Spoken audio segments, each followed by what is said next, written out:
Hey everybody, I believe I am live. I'm going to double check. If you can hear me, just drop and I can hear you down below.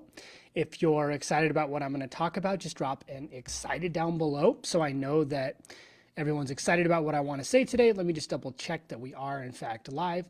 Cool, looks like we are. So I haven't gone live in here in a little bit and I wanted to jump back in and start doing more live videos and stuff like that. But one of the things that I really wanted to talk about today was, and if you'll excuse me, I'm just getting over being a little sick. It was just a standard like flu or something like that, but I might clear my throat a little bit. Anyway, I've got a viewer, so if you're watching, just drop a live down below so I know that you're watching. If you're watching the replay, drop a replay down below. What I wanted to talk about today was the idea and the secret to mastering your emotions. So I see a lot of people on a daily basis in our programs and people who aren't in our programs who have trouble silencing the inner critic, who have troubles kind of silencing the internal chatter, and who have trouble managing the emotions we see on a daily basis, the happiness, sadness, anger, frustration, all the things that we experience. And one of the problems I think with a lot of people is they never learn to really master these emotions. They simply put themselves in a place to where they try to block these emotions. When you think about society and the way we're taught, often we're taught to essentially just pretend like they don't exist, like push them away, just block them, and eventually they'll just go away for the time being. But in reality, what we need to do if we want to master our emotions is create internal calm. And if we can create internal calm, it allows us to silence the critic when it starts to come out because we become aware. So the first step in really being able to master our emotions is being present with yourself. And so being present with yourself means not being all off in like la la land, being on your phone and then doing like another thing, making coffee, talking to people, doing a million things at once. Being present with yourself is being able to listen to what you're doing and being available to think about how it's going and what you're truly experiencing. Let me know if that makes sense. Drop me makes sense down below. But the next thing that we have to look at when we want to master our emotions is what I call being able to question yourself. So when we go through life, many of us think about life in a way of you're either right or you're wrong. If you ask questions and it's a dumb question, you're stupid. And that's kind of what we're taught in school. Don't ask questions unless you're asked to ask the question. And if you ask the question and it's the wrong question, then you're going to be belittled about it. So what we need to do is look at it from the mindset and the viewpoint of ask yourself questions, be able to question yourself and be able to question the position you're in. Because the more you can question yourself, the more likely it is you're going to be able to calm that internal chatter and rationalize what you're actually going through and thinking about. So when you think about humans, we don't think logically initially. We think emotionally. And emotions are rarely logical, but they are real.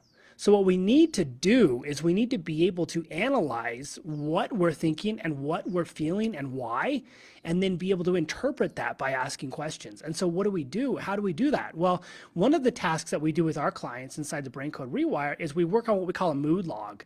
So in the beginning, being able to just sit there and say, okay, wow, I'm feeling mad right now. Why am I feeling mad? Being able to internalize that and create that internal dialogue is hard because we don't know how to do it. So when people start doing that in the beginning, they get lost, they get confused, they get frustrated, and they just stop doing it.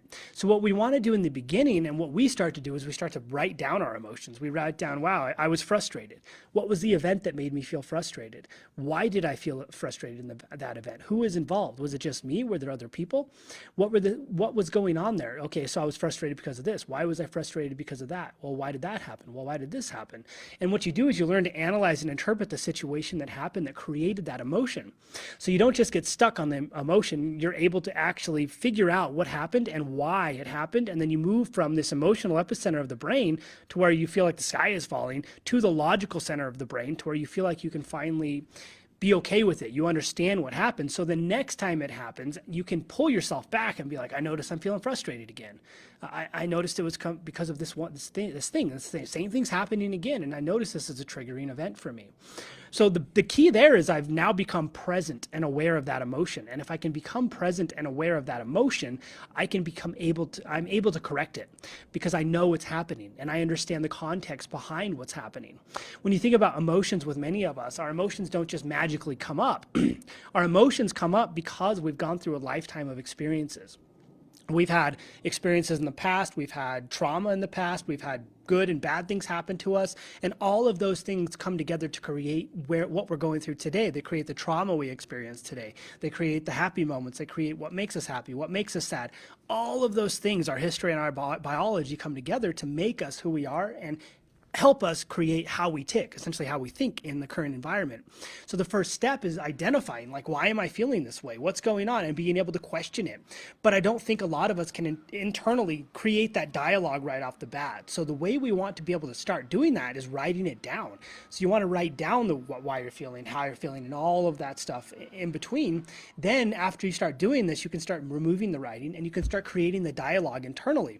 You can start moving the dialogue inside your head. And when you can move to create the dialogue in your head, it becomes an automatic process. And let me know if this makes sense. Is this valuable so far? Just drop a valuable if this is valuable to you so far. And then what we can do from this, once we learn to create that internal dialogue, after we've learned to write it, that allows us to automatically begin thinking about what we're going through. And so what does that do? Well, that takes you from a position to where you're trying to block your emotions and puts you into a position to where you're embracing them. When they come about, you say, wow, I noticed I'm frustrated. Wow, I noticed I'm angry. Wow, I noticed I'm happy. Wow, I noticed I'm a little feeling down right now. I'm a little depressed. And then you pull it into yourself. Why am I feeling that way? So instead of pushing it away, pretending like it's not there, you pull it in and you start to understand why it exists and you start to be okay with it. And that creates internal calm. It calms internal chatter. And it creates beneficial chatter for us internally. And it puts us into a place to where we can create a peaceful mind. And a peaceful mind is ultimately what makes us feel good about ourselves long term and what allows us to calm the anxiety, calm the emotional eating aspects, calm all the things that are happening in our lives and bring us full center and keep us grounded. So let me know if this is helpful. If you need help fixing this chatter and helping create this process, just drop a help down below and I'll reach out and see if our brain code rewire process could possibly help you. But let me know if this is valuable. Drop your 2 biggest takeaways down below and let me know what they are so I know if this is something that you really enjoyed and I know what your takeaways are so I know what you learned from this experience. If you're joining me live, drop a hashtag live. If you're joining me after the fact, drop a hashtag replay so I know that you were here. And that's it. That's all I've got to say. If you like this, just drop a love and start smashing the hearts and love so I know that you enjoyed this broadcast. But that's all I've got to say. Drop questions down below and I'll stay on and answer them for a couple of minutes. And I hope y'all have a great day.